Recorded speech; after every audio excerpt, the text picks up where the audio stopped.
집에서 베드로를 만나게 하셨죠. 그리고 마찬가지로 유대인이었던 베드로 역시도 이방인과는 상종하지 않았고 대화하지도 않는 그런 상황 가운데 있었던 사람이에요. 정통 유대인이었기 때문에. 그런데 베드로가 기도하는 시간에 하나님께서 베드로에게도 환상을 통해서 온갖 부정한 짐승들, 먹을거리가 하늘에서 보자기에 쌓여서 내려오는 환상을 보게 하시고 깨닫게 하셔서 이방인에게 복음이 증거되고 또 고넬료를 만나 복음이 전파되는, 이방인 가운데 복음이 전파되는 그 일도 시작하게 하시는 것을 보았어요. 베드로에게 이런 일들을 보이시고 깨닫게 하신 것은 무슨 뜻이었다고요?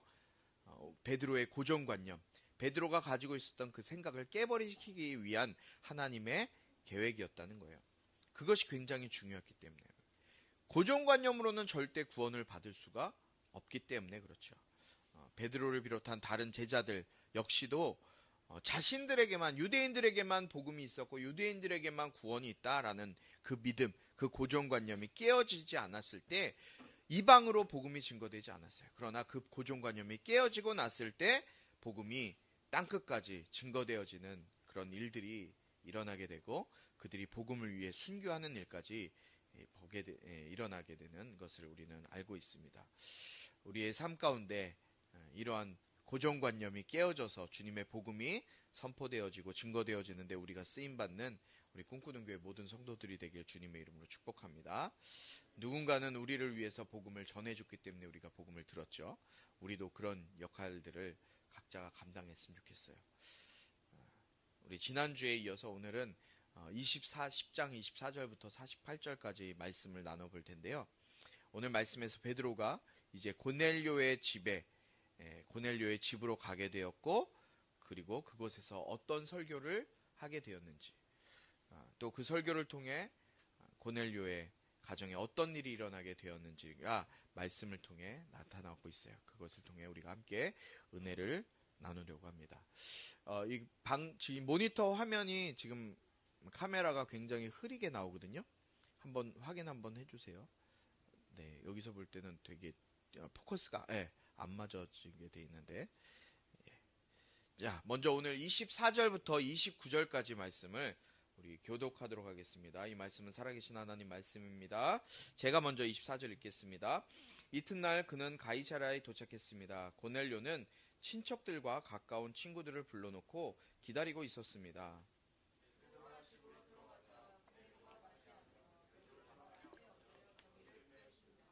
그러나 베드로는 그를 일으켜 세우며 일어나시오, 나도 같은 사람일 뿐입니다 라고 말했습니다.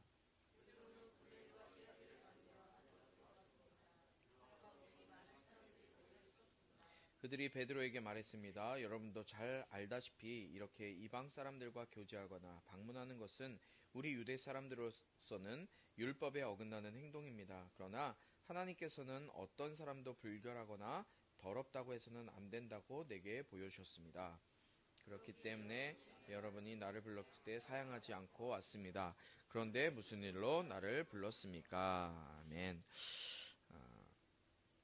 고넬료가 보낸 사람들과 만난 베드로는 이제 자신이 머물고 있던 그 욥바의 시몬의 집에서 그들과 한 하루를 더 보내게 되죠. 그리고 그 다음날 고넬료가 보낸 고넬료의 사람들과 함께 가이사랴, 고넬료의 집이 있는 가이사랴에 도착을 합니다. 이 가이사랴라는 지역은요, 욥바에서 북쪽으로 지금 욥바가 여기 보이십니까? 여기 텔아비브 밑에 욥바라는 곳이 있어요. 그 텔아비브 밑에 욥바에서 가이사랴까지 그냥 큰 화면으로 보여주시면 감사하겠습니다. 가이사랴에서 욥바에서 한 20km 정도 북쪽으로 올라가는 도시에 있습니다. 지중해 도시고요. 항구 도시였어요. 고대에는 굉장히 무역이 활발했고 아름다운 이 항구 도시였다고 해요. 이름이 참 뭔가 있는 것 같죠. 가이사랴. 저도 이곳을 다녀와서 또 자랑하려고 사진을 또 찍어봤습니다.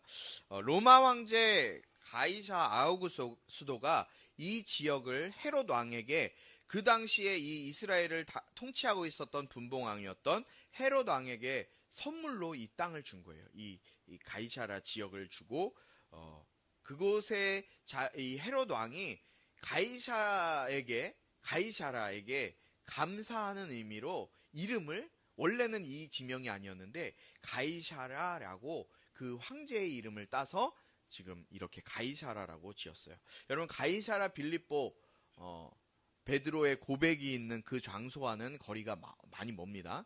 그곳은 저기 위쪽으로 헬몬산 쪽이 바로 밑으로 가야 돼요. 그래서 이곳은 가이사라는 곳인데요. 이곳에는 전차 경주장이 있어요. 사진 보여주세요. 전차 경주장이 있었고 여기는 이제 원형 경기장이 그대로 지금도 남아 있습니다. 그래서 저 위에서 소리를 지르면 소리가 다 들려요. 여기 앞쪽에서 소리를 지르잖아요. 그러면은 다 사람들이 들릴 수 있게, 극장으로도 지금도 이렇게 특별한 날에 사람들이 저기 앉아서 공연을 보기도 하고요. 저기가 지금 그 신전터예요. 그 여러 가지 우상을 섬겼기 때문에 그 우상들이 있던 그런 우상터이기도 하고, 로마 총독이 지낼 만한 곳이에요. 또 한 가지 여기서는 그 불의 전차라는 영화 혹시 보셨어요? 우리 연세 드신 분들은 좀 보셨을 텐데, 그 불의 전차에 나오는 내마차 경기장이 바로 이곳에 있어요. 그래서 쫙 도로가, 길이 진짜 이렇게 돌로 짜여진 도로가 쭉 나타나고요. 그런 경기장이 있는데 제가 그 사진은 아직 못 넣었어요. 그리고 저를 자랑하기 위해서 이렇게 제 얼굴, 아름다운 항구 도시예요. 저기 가이사라에 가보니까 굉장히 이런 것만 있었던 것이 아니라 여기에 바울이 있었던 곳이에요. 바울이 감옥에 갇혔을 때 3차 전도 여행 후에 이제 감옥에 갇히게 되거든요. 바울이 유대인들에게 고소를 당해요. 복음 전했다는 이유로 고소를 당해서 이 가이사라로 끌려왔고, 이 가이사라에서 2년 동안 구금이 되어 있었고, 그곳에서 헤롯 대왕에게, 지금 아까 보여드린 요 옆에가 다 지금 이제 그 헤롯 왕의 궁처럼 사용되어지던 그 곳에 들어가지 못하도록 이렇게 해놓은 곳인데, 거기에서 바울이 자기의 변론을 하고 이제 헤롯 왕이 신문할 때 그 변론하던 곳이 바로 이곳이었다고 합니다. 그러니까 이곳에 누가 살고 있었어요 지금? 고넬료. 오늘 핵심은 고넬료예요. 바울이 아니라. 이런 곳이 아주 살기 좋은 항구 도시가 바로 이 고넬료라는 곳입니다. 이 고넬료의 집이 가이사라에 있었는데요. 이곳에 베드로가 도착할 때 고넬료는, 넘겨주세요. 너무 제 얼굴이 고넬료는 자신의 친척들과 또 가까운 친구들을 불러 모아서 모두 함께 말씀을 듣기 위해서, 베드로를 통한 말씀을 듣기 위해서 자기의 집으로 초청해 놓은 상태였어요. 고넬료는 자기 혼자만 좋은 것을 갖기를 원하지 않았던 것 같아요. 혼자만 복음을 듣고 은혜를 누리려고 한 것이 아니라 자신이 사랑하는 가족들, 또 자신의 친구들, 복음이 필요한 그 사람들을 같이 청해서 그들도 하나님께서 허락하신, 하나님께서 보내신 분의, 하나님께서 보내신 사람의 그 말씀을 듣기를 사모하는 마음으로 함께 왔다는 것을 알게 돼요. 여러분, 우리에게도 이 고넬료와 같은 마음이 있길 축복합니다. 나 혼자만 신앙생활하고 나 혼자만 복음 듣고 나 혼자만 좋은 것을 차지하는 것이 아니라 함께 나누고 함께 은혜 받고자 하는, 그런 함께 복을 누리고자 하는 마음이 저와 여러분 가운데 있었으면 좋겠어요. 그래서 우리가 그 마음을 가지고 이 자리에 나오지 못한 분들을 다 초대해서 다음 주에는 우리가 추수감사주의를 아주 넉넉하게 기쁨으로 보낼 수 있게 되기를 축복합니다. 할렐루야.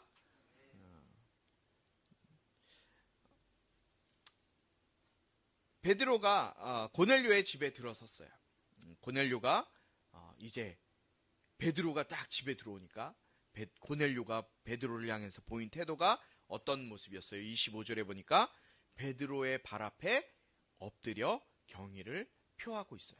여러분, 고넬료, 제가 지난번에 말씀드렸다시피 고넬료는 어떤 사람이었어요? 베드로에게 절할 만한 위치나 지위에 있는 사람이 아니에요. 오히려 베드로가 고넬료에게 절을 하면 절을 했지, 고넬료가 절을 하는 그런 위치에 있었던 사람이 아니에요. 로마 시민이었고 로마의 군대 장교였던 고넬료가 베드로의 발 앞에 엎드려서 경의를 표해요. 왜 그랬을까요? 고넬료의 겸손하고 순수한 성품을 우리가 볼 수가 있는 거예요. 자기가 높은 위치에 있다고 거들먹거리고 자기가 인사를 받으려고 하는 것이 아니라 고넬료는 먼저 하나님의 그 말씀을 듣기 위한 말랑말랑한 마음을 갖고 있는 사람은요, 겸손한 마음이 있는 거예요.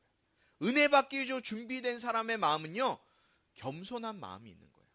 오늘 고넬료처럼 겸손하게 하나님께서 보내신 사람에게 무릎 꿇어 경배를 합니다. 그런데 그에 대한 또 베드로의 자세는 어떠했어요? 베드로는 26절에 보니까 일어나시오, 나도 같은 사람일 뿐이요 라고 하면서 베드로 역시도 겸손하게 자기를 드러내고 있어요. 여러분, 그런데 우리는 누군가가 나를 높여주면 어때요? 나를 높여주면 더 높임받고 싶은 게 우리 인간의 습성인 것 같아요. 한없이 높아지고 싶은 것이 인간의 욕심이죠. 그러나 주님은 겸손한 자를 사용하시는 것을 여러분들 기억하시기 바라요. 우리나라에 겸손의 미덕이 있어요. 어떤 미덕이 있습니까? 겸손의 미덕. 칭찬받을 때 너무너무 감사합니다, 너무 잘하셨습니다 이러면 어때요? 우리는 뭐라고 대답합니까? 아닙니다 라고 겸손하게 대답을 하죠. 아니에요, 제가 무슨 이렇게 해야 마치 겸손한 것처럼. 물론 좋아요, 좋지만 저는 조금 우리가 교회 안에서 또 예수의 이름을 가지고 이렇게 좋은 일을 하고 칭찬받을 때 우리의 언어가 조금은 바뀌었으면 좋겠어요. 괜찮습니다, 아닙니다라고 사양하는 것보다 우리가 교회나 어디 주님의 일을 위해서 쓰임받았을 때 어떻게 하면 좋을까요? 다 주님께 영광입니다. 주님이 하셨습니까? 하셨습니다. 쓰임받아 영광입니다. 이런 말로 우리가 할 수 있다면 하나님의 영광도 드러나고 또 우리의 겸손함도 그 안에 나타나게 되지 않을까 생각이 돼요. 우리가 입술의 이 고백, 언어 습관이 굉장히 중요해요.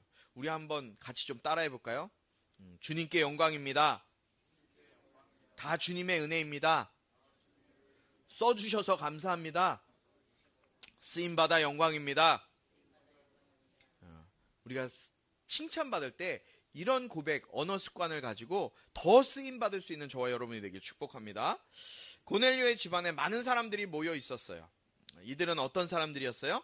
이방인들이었죠. 그래서 베드로는 28절, 29절에서 유대인으로서는 내가 도저히 여러분들 앞에 와서는 할 수 없는 일이지만 하나님의 계획 가운데 환상 속에 보자기의 꿈을 보게 됐고 그 보자기 속에 부정한 것들을 하나님께서 정결하게 했는데 네가 왜 하지 못하느냐라는 말을 들었기 때문에 내가 그 환상에 순종하여서 이곳에 왔음을 베드로가 고백하게 돼요. 그리고 베드로는 자신을 그럼 무슨 일로 나를 불렀습니까? 라고 묻죠.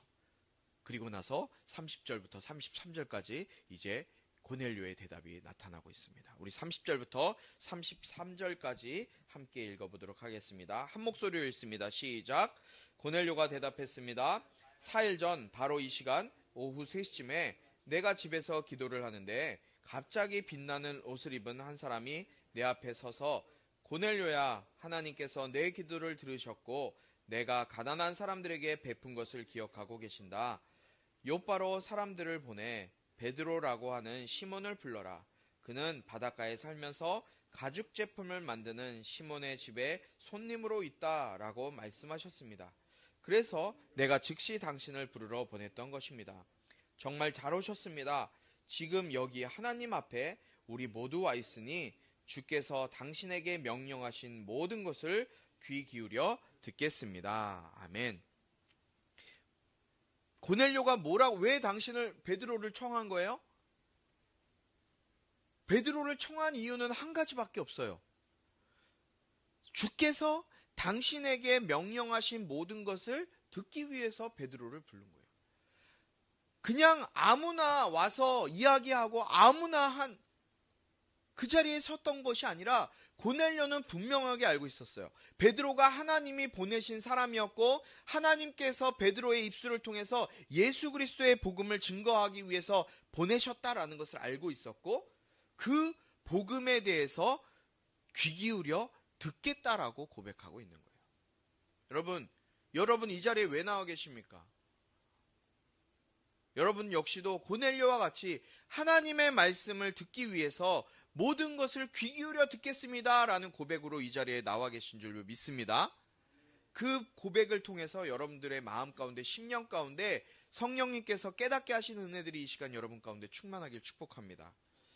우리 34절부터 48절 마지막 절까지 한번 계속해서 읽어보도록 하겠습니다. 먼저 34절 제가 읽도록 합니다. 교독하겠습니다. 그러자 베드로가 말하기 시작했습니다. 이제야 내가 깨달았습니다. 참으로 하나님께서는 사람을 겉모양으로 차별하지 않으시고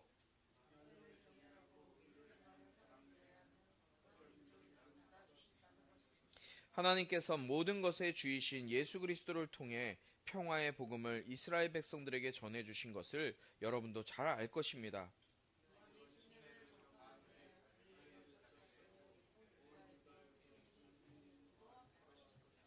하나님께서 나사렛 예수에게 성령과 능력으로 기름 부으신 것과 하나님께서 예수와 함께 하심으로 예수께서 선을 행하시고 마귀의 능력 아래 짓눌려 있던 사람들을 모두 고쳐주시며 두루 다니셨습니다.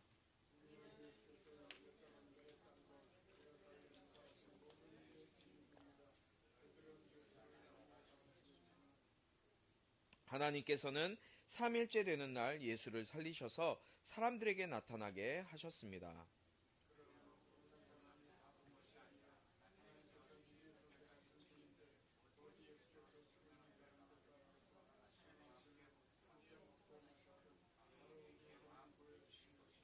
예수께서는 우리에게 사람들에게 말씀을 전파하라고 명하셨습니다. 살아있는 사람과 죽은 사람의 심판자로 그리고 하나님께서 세우신 이가 바로 자기 힘을 증언하라고 하셨습니다.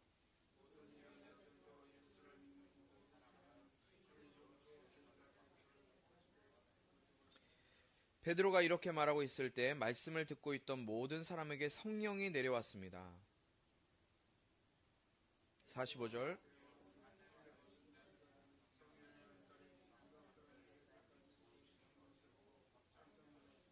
사람들이 방언으로 말하고 하나님을 찬양하는 소리가 들렸던 것입니다. 그때 베드로가 말했습니다. 이 사람들도 우리와 마찬가지로 성령을 받았으니 물로 침내주는 것을 누가 막을 수 있겠습니까? 그래서 베드로는 그들에게 예수 그리스도의 이름으로 침례를 받으라고 명했습니다. 그 후 그들은 베드로에게 자기들과 함께 며칠 더 머물다 갈 것을 간청했습니다. 아멘. 40절부터 마지막 48절까지는 베드로의 고백과 설교가 기록되어져 있어요. 베드로의 첫 번째 고백과 설교가 무엇입니까? 하나님은 사람을 겉모양으로 차별하지 않으신다는 거였어요. 첫 번째는 뭐예요? 하나님은 사람을 겉모양으로 차별하지 않으신다는 거예요. 하나님을 찾고 하나님을 경외하는 자와 의를 행하는 자는 누구든지 하나님이 받아주신다. 하나님은 마음의 중심을 보신다. 예수님께서도 예수님이 십자가에 못 박혀 죽으실 때 자기의 오른편에 우편에 있던 그 죄인, 함께 못 박혔던 그 죄인, 주님 나를 기억해 주십시오 라고 고백했던, 주님을 사모하고 경외했던 그 강도에게 뭐라고 말씀하셨어요? 내가 오늘 밤 나와 함께 낙원에 있을 것이다 말씀하셨어요. 여러분, 하나님은 마음의 중심을 보세요. 외모를 보시지 않으세요. 우리는 사람인지라 외모를 보고 외모로 사람을 쉽게 판단합니다. 그러나 하나님은 외모를 보시지 않고 우리의 중심을 보시는 분이심을 기억하시기 바랍니다. 사무엘이 사울의 뒤를 이을 왕을 찾을 때 이새의 집에 왕이 될 만한 사람이 없다고 생각하고 있을 때 주님이 하신 말씀 우리 너무나 잘 알고 있어요. 사무엘상 16장 7절 후반절에 이렇게 기록되어 있죠. 내가 보는 것은 사람이 보는 것과 다르다. 사람은 겉모습을 보지만 여호와는 마음의 중심을 보시느니라. 여러분, 하나님은 우리의 겉모습을 보시지 않고 우리의 속마음을 보세요. 그렇기 때문에 우리가 우리의 마음 가운데, 여러분의 심령 가운데 어떤 마음과 생각을 가지고 살아가는지 주님은 그것에 관심이 있으시다는 거예요. 내가 비록 좋은 메이커 옷을 입지 못하고 좋은 신발을 신지 못하고 노스페이스 잠바를 입지 못하더라도 주님은 내가 주님을 향한 마음이 내 안에 있다면 주님은 그 마음을 기쁘게 여기시고 그 마음을 통해서 역사하시는 분이심을 기억하시기 바라요. 두 번째는 하나님은 우리에게 예수님을 전하기 위해서 이런 일을 행하셨다라고 말씀하고 있어요. 36절 함께 읽겠습니다. 시작.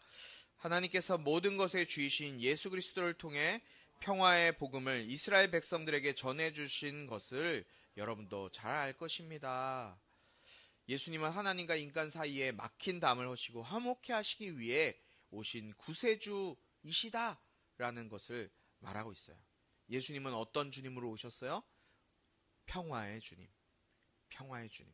하나님과 인간 사이에 막혀있는 그 죄로 인해서 막혀있는 담을 주님이 허시기 위해서 오셨다는 분이에요. 오셨다고 이 베드로가 오늘 설교하고 있는 거예요. 세 번째는 38절에 있습니다. 예수님께서 이 땅에 오셔서 성령과 능력으로 귀신을 쫓으시고 병을 고치셨다. 믿으십니까? 믿으십니까?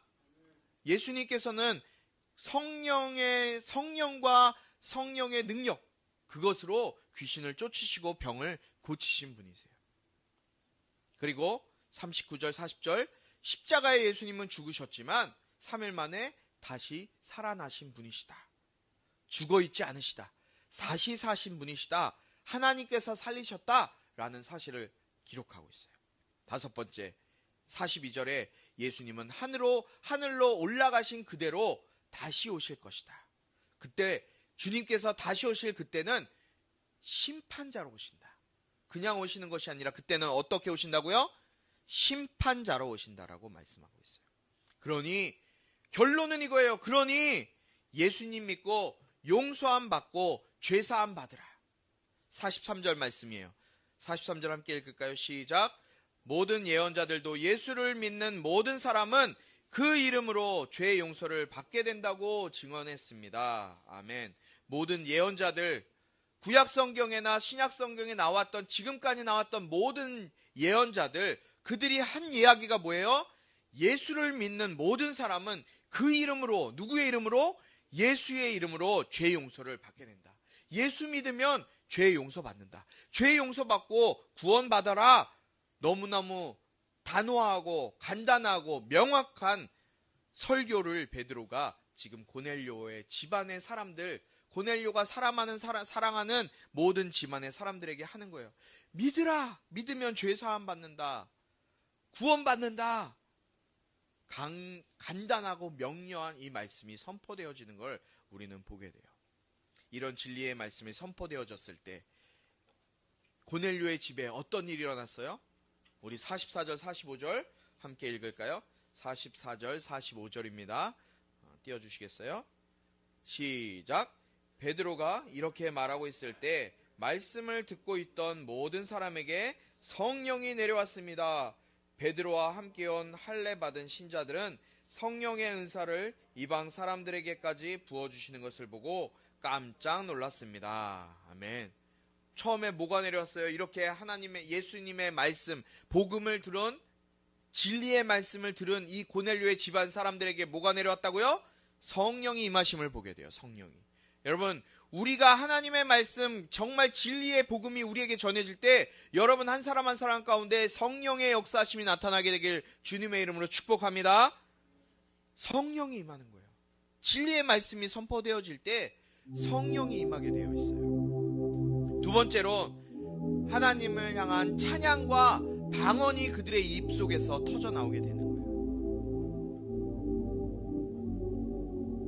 그리고 나서 베드로는 어떤 일을 하게 됩니까? 침례주는 것이 뭐가 잘못이냐? 침례 받아라. 침례를 주게 되는 거예요. 방언과 하나님을 찬양하는 이 찬양이 터져나오기 시작하니까 베드로가 그 상황을 보고 성령님께서 일하시고 성령님께서 역사하시는구나, 그 사실을 알게 되는 거예요. 그리고 그들에게 무엇을 줘요? 침례를 주게 되는 거예요.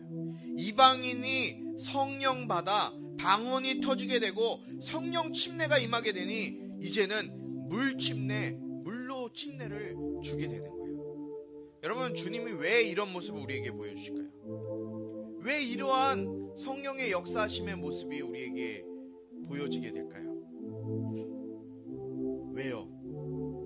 지금까지 우리가 10장에 나오는 베드로의 이 모든